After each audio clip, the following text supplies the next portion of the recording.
Hello, my name is Valina, and today I will be talking about dying with dignity. Many people are living with chronic pain or a chronic disease.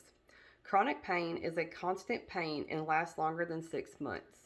A chronic disease is defined as a disease lasting 1 year or more and that requires ongoing medical attention and affects your daily life.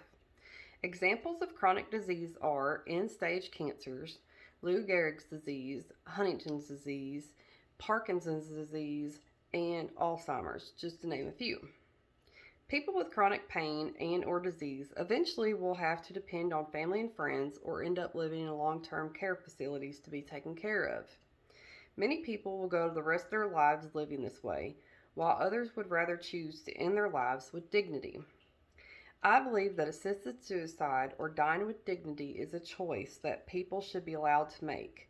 I think that if a person is living in chronic pain or one that has been diagnosed with an already dreadful future and they are of sound mind, they should have the right to determine how and when they want their lives to end. When someone is diagnosed with a chronic illness such as dementia, they know what their quality of life will end up being. It may progress slowly by forgetting things here and there. Then, after a few years, you start to forget the bigger things, your family, your friends, turning off the stove after you're done cooking. It will eventually get to the point where you will need someone to help with your activities of daily living, getting dressed, eating, brushing your teeth, and the most undignified thing, going to the bathroom. All become someone else's chore that must be done for you. According to the article in the Harvard Journal of Law and Public Policy, back in 1990, a man by the name of Dr. Jack Kevorkian, a retired pathologist, set up a Volkswagen van he had outfitted with a suicide machine consisting of 3 chemical solutions fed into an IV line. This was the first assisted suicide that Dr. Kevorkian had done. He went on to help more than 130 people die with dignity and on their own free will.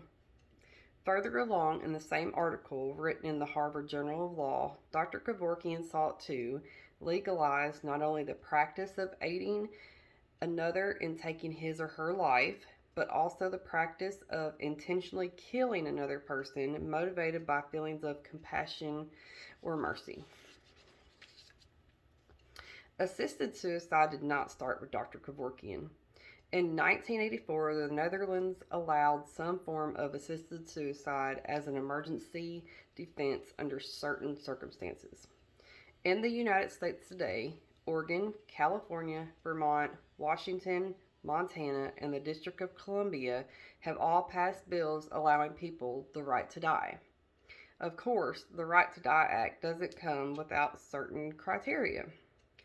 The Canadian Medical Association Journal states that both Colorado and the District of Columbia permit assisted death to anyone over 18 who's terminally ill and estimated to have less than 6 months to live.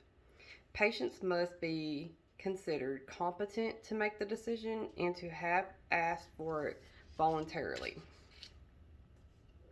According to an article in the Hastings Center report, supporters of physician-assisted death acknowledge that there are some dangers and have proposed a variety of safeguards.